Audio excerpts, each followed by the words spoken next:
como estão? Tudo bem? Vamos dar prosseguimento ao que nós estamos vendo e estudando neste primeiro módulo, na nossa lei maravilhosa, Lei Educacional 9394. Não sei se é porque eu gosto de legislação, né? Na verdade, eu gosto de tudo dentro da educação, mas vamos lá. Nós vamos tratar sobre o título terceiro, que trata sobre o direito à educação e do dever de educar. A quem compete educar? É a família? É a sociedade? Vamos lá? O direito à educação e o do dever de educar. Artigo 4º. O dever do Estado com a educação escolar pública será efetivado mediante a garantia de, primeiro, educação básica obrigatória e gratuita dos 4 aos 17 anos de idade, organizadas da seguinte forma: pré-escola, ensino fundamental e ensino médio. Inciso 2º, educação infantil gratuita às crianças de até 5 anos de idade.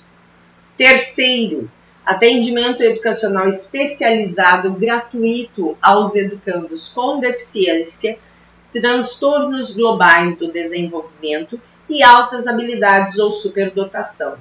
Transversal a todos os níveis. Vejam aqui a questão da temática da palavra transversalidade a todos os níveis, etapas e modalidades, preferencialmente na rede regular de ensino. Quarto, acesso público e gratuito aos ensinos fundamental e médio para todos os que não concluíram na idade própria. Quinto, acesso aos níveis mais elevados do ensino, da pesquisa e da criação artística, segundo a capacidade de cada um. Sexto, oferta de ensino noturno regular, adequada às condições do educando. Sétimo, oferta de educação escolar regular para jovens e adultos, com características e modalidades adequadas às suas necessidades e disponibilidades, garantindo-se aos que forem trabalhadores as condições de acesso e permanência na escola.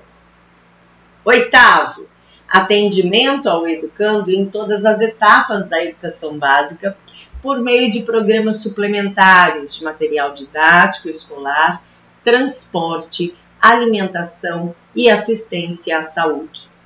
Nono, padrões mínimos de qualidade de ensino definidos como a variedade e quantidades mínimas por aluno de insumos indispensáveis ao desenvolvimento do processo ensino-aprendizagem. Décimo, vaga na escola pública de educação infantil ou de ensino fundamental mais próxima de sua residência a toda criança que ao completar, a partir do momento que completa 4 anos de idade. Este inciso também está no Estatuto da Criança e do Adolescente. Artigo 4º-A. Este artigo ele foi acrescido em 2018. Ele é bem recente, né, comparado. Vocês vejam que a gente sempre acrescenta uma letra ao artigo, porque você está tratando sobre a mesma temática, mas você não tem necessidade de publicar a lei na íntegra. Então, você acresce uma letra. Então, o artigo 4º tem o 4º e o 4º-A. É assegurado atendimento educacional durante o período de internação ao aluno da educação básica internado para tratamento de saúde em regime hospitalar ou domiciliar por tempo prolongado, conforme dispuser o poder público em regulamento na esfera de sua competência federativa. Artigo 5º. O acesso à educação básica obrigatória é direito público subjetivo, podendo qualquer cidadão grupo de cidadãos, associações comunitárias, organizações sindicais, ou seja, todas as instituições e ainda o Ministério Público acionar o poder público sempre que isso assim exigiu. Parágrafo 1º. O poder público na esfera de sua competência federativa deverá. Esse tem algumas questões de concurso que são bem cobradas. Vejam que aqui não foi erro meu, tá? O texto está na íntegra e não foi feita a correção em nova publicação. Inciso 1º. Recensear anualmente as crianças em idade escolar, bem como os jovens e adultos que não concluíram a educação básica. De que forma, como que se dá esse recenseamento? Por meio do censo escolar. Então, essas informações do censo, elas são fundamentais para todas as ações que são desenvolvidas pelo Ministério da Educação, pelo Poder Público, pelos governos estaduais. As informações erradas no censo ou omitidas no censo podem significar até mesmo a diminuição de recursos. Então, o censo escolar é fundamental. Fazer-lhes chamada pública, zelar junto aos pais ou responsáveis pela frequência à escola. Em todas as esferas administrativas, o poder público assegurará, em primeiro lugar, o acesso ao ensino obrigatório, nos termos deste artigo, né? Em seguida, contemplando os demais níveis e modalidades de ensino, conforme as prioridades da Constituição, né? Constitucionais. Qualquer das partes mencionadas no caput deste artigo tem legitimidade para peticionar junto ao Poder Judiciário, na hipótese do parágrafo 2º do artigo 208 da Constituição, cuja aula está disponível para vocês, sendo gratuita e de rito sumário ação judicial correspondente. Comprovada a negligência da autoridade, ela pode ser imputada por crime de responsabilidade. E para garantir o cumprimento da obrigatoriedade, o poder público vai criar normas alternativas, né, independentes da escolarização anterior. Nós temos aí, por exemplo, o ENSEJA, que é o Exame Nacional de Certificação. Você não precisa comprovar nenhuma escolarização. E o interessante com relação ao ENSEJA, aí fiquem atentos vocês que são professores de todo o território nacional e que a grande maioria das escolas não subtraem essas informações, né? Para você que conhece pessoas ou tem alunos que você percebe que ele tem domínio, que ele tem conhecimento e que está lá estudando, às vezes, fazendo anos finais do ensino fundamental, o que é que você pode fazer? Orientá-lo a se inscrever no ENSEJA direto no ensino médio. Para ele ser certificado no ensino médio, ele não precisa comprovar que ele estudou, concluiu ou fez já a certificação do ENSEJA do ensino fundamental. A única questão que pode ocorrer é se ele for pleitear alguma vaga e exigirem a comprovação do ensino fundamental. Fora isso, o ensino médio é a consolidação da educação básica, né? Consolidação do ensino fundamental e etapa final da educação básica. Então, se ele cursar com êxito, a mesma coisa que se enquadra aí são aquelas crianças, aqueles alunos que se encontram em processo de distorção de idade de ano ou que nunca estudaram. Você pode aplicar uma prova de conhecimentos e classificar esse aluno de acordo com o conhecimento que ele apresentou, tá? Mais à frente a gente vai discutir um pouquinho melhor sobre isso. É dever. O que é esse dever aí que é obrigado? Obrigado, dever, obrigatório, tem que oferecer.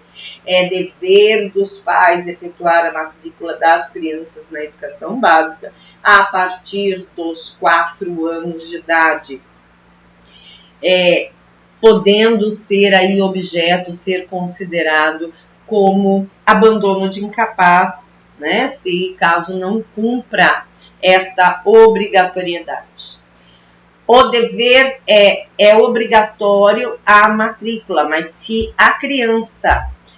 É interessante essa parte, porque o dever é obrigatório a matrícula, mas para a criança, ela não é condição de negar a ela o acesso à educação se ela não fez, por exemplo, a educação infantil, né, que é dos 4 e 5 anos. Ela chega à escola aos 7 anos de idade. O que eu vou fazer? Vou colocá-la no primeiro ano? Não, eu posso colocá-la diretamente no segundo ano, porque o segundo ano é a etapa, o ano de consolidação da educação, da alfabetização, né? Artigo 7º, o ensino é livre, a iniciativa privada. Lembra lá atrás a gente falou sobre a coexistência? Então, desde que a instituição cumpra as normas, tem autorização para funcionar, tem a capacidade de autofinanciamento, ela pode oferecer o que ela quiser. O artigo 7º-A é assegurado, o aluno matriculado em qualquer nível de ensino, é assegurado o direito de exercício de liberdade de crença, mediante prévio e motivado requerimento. Aqui é até interessante, por quê? Porque muitas pessoas consideram que as pessoas que possam ser dispensadas, por exemplo, as aulas aos sábados eu marco reposição de aula dentro de uma escola pública, né? Esse momento que a gente vivenciou de pandemia, ou emendas de feriados prolongados, nós tivemos aí 15 de outubro, o que ocorre muitas vezes? O aluno não pode ir aos sábados, ele não trabalha, mas ele tem uma crença religiosa, como é o caso dos adventistas. Então, são os sabatistas. Esses, antes, eram os únicos que as escolas e até mesmo muitas pessoas consideram que têm direito à dispensa, mas não são apenas os adventistas, qualquer crença religiosa. Eu, por exemplo, faço catequese aos sábados de manhã. Sou católica. O padre da minha comunidade vai expedir um documento, eu vou apresentar à escola e meu filho vai, ou eu, aluno, vou fazer uma medida alternativa, a escola vai definir, o professor vai definir. Eu sou espírita, sou kardecista, aos sábados tem as sessões no centro espírita a qual eu frequento. Eu sou umbandista, eu sou do candomblé, então eu sou budista, não importa a religião. Você tem liberdade de crença e você pode ser dispensado desde que apresentado o documento e comprovado. E aí vem as formas como essas aulas podem ser substituídas. Eu posso dar prova ou aula de reposição, tem que ser no turno que o aluno estuda, tem que ser ou em outro horário desde que ele concorde. Ou eu posso dar um trabalho escrito ou uma atividade de pesquisa. Eu tenho que cumprir o que está posto na minha aula. Ele não fez a aula, eu planejei no plano de aula, ele vai usar uma alternativa, mas vai fazer o que eu tinha colocado no meu plano de aula. Essas prestações alternativas, elas justificam, podem gerar notas no caso, e substitui a frequência, tá? As unidades, como essa lei foi aprovada em 2019, então elas tiveram até fevereiro de 2021 para operacionalizar. E aí, é isto aí, tá bom? Muito obrigada para vocês e até a nossa próxima aula. Até mais, pessoal!